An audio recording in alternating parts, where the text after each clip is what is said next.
మీ అందరికీ నమస్కారం అండి. ఇదేమిటమ్మా మాయా మాయ. ఈ గ్లిమ్స్ నాకు ముందే చూపించుంటే నేను సర్వానంద్ క్యారెక్టర్ అడిగేవాడిని. అన్నీ అయిపోయిన తర్వాత చూపించారు అభి గారు. యాక్చువల్లీ నేను ఒక ఫారెన్లో ఒక ఫిల్మ్ షూటింగ్ సాంగ్స్ షూటింగ్స్ వేస్తున్నా. అక్కడ ఒక ఫోటోగ్రాఫర్ యాక్చువల్లీ మా ఫోటోగ్రాఫర్ రాలేదని అక్కడ ఫోటోగ్రాఫర్ అరేంజ్ చేస్తున్నా. ఆయన వచ్చి ఫొటోస్ అన్నీ తీస్తూ అడిగారు, మీరు ఎన్నేళ్ళగా ఇండస్ట్రీలో ఉన్నారు, ఏం చేస్తున్నారు, ఇంకా ఎన్ని సినిమాలు చేస్తున్నారంటే నేను ఒక 1 or 2 years అగేట్లో ఉండే సినిమాలతో చెప్తూ ఇదంతా చేయబోతున్నా. యు ఆర్ వెరీ లక్కీ అండి. ఎందుకు అన్న, you have work, me work ఉంది, యు ఆర్ వెరీ లక్కీ అన్నారు. నేను అది పెద్దగా దాని గురించి అప్పుడు పెద్దగా అనుకోలేదు. కానీ నిజంగా వర్క్ లేకుండా ఇంట్లో ఉంటే అది జైలు. సో నాకు కరోనా వచ్చిన తర్వాత ఇంకా మామూలు యాక్టివిటీకే నడవలేను అన్న పరిస్థితిలో ఉన్నప్పుడు ఎలాగైనా బయటపడాలి అని కష్టపడి ఒక 2-3 monthsలో మళ్ళీ నడిచి కొంచెం కొంచెం ఇంప్రూవ్ అవ్వడం మొదలైంది. అదంతా అయ్యి మరి 6 monthsలో అన్నీ కంప్లీట్గా నేను తయారైపోయాను. తయారైపోతే సరిపోదు, వర్క్ కావాలి. నేను హీరోగా చేస్తున్న సినిమాలు చేస్తున్నప్పుడు నేను ఒక్కొక్క సినిమాకి ఇందులో ఏం చేయబోతున్నాము, ఇది చేయబోతున్నాము, ఎలా ఉండాలి, ఎలా రావాలి, ఎలా ఫినిషింగ్ ఉండాలి, ఎలా గెలవాలి అన్నట్టు మాట్లాడుకుంటాం.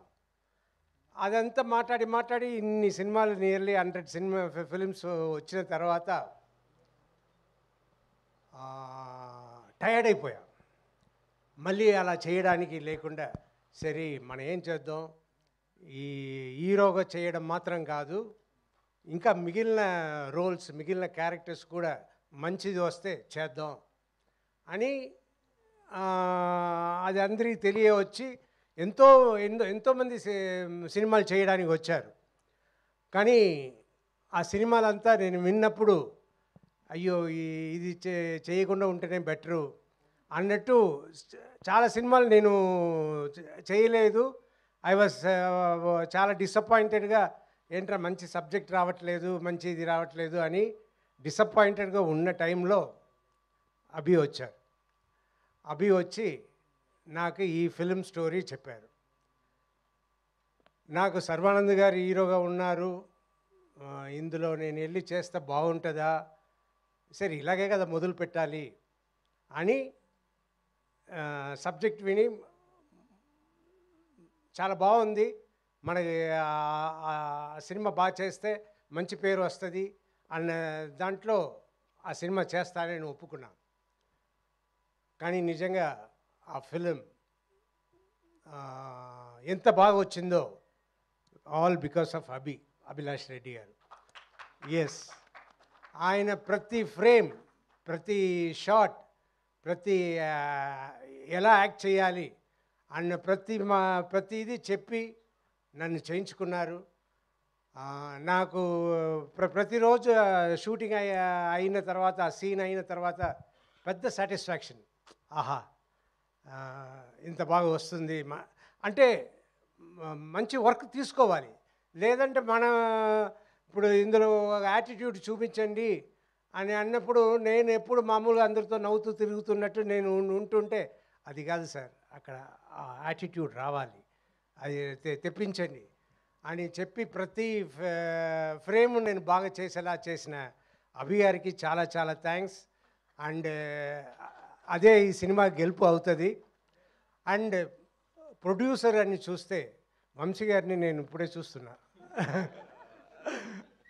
అంటే సూపర్ ప్రొడ్యూసర్స్, సూపర్ ట్రీట్మెంట్, అన్నీ సూపర్. ఇంత కామ్గా, ఇంత ఇదిగా ఉన్నారు. మనమంతా ఇంత ఖర్చు అయితే నేను సినిమాతో చేసినవని కదా, ఈ సినిమా ఖర్చులు అన్నీ చూస్తుంటే నాకు భయం పుట్టేది. కానీ ఈయన is very cool, really great sir. అలా ఉండడమే గ్రేట్.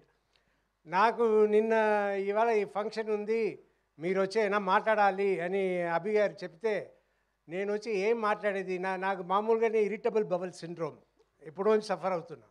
అది చెప్పగానే నాకు యాంగ్జైటీ, నా కడుపు చెడిపోయింది, అన్నీ చెడిపోయింది, వచ్చి ఇవాళ చెడగొట్టపోతున్నాము అనే ఐడియాలనే వచ్చి సరే ఏదో మాట్లాడాలి, ఏదో మీరు మాట్లాడాలి అంటే సరే నా మనసులో ఉన్నది మాట్లాడుతున్నాను. అండ్ సర్వానంద్ గారు నిజంగా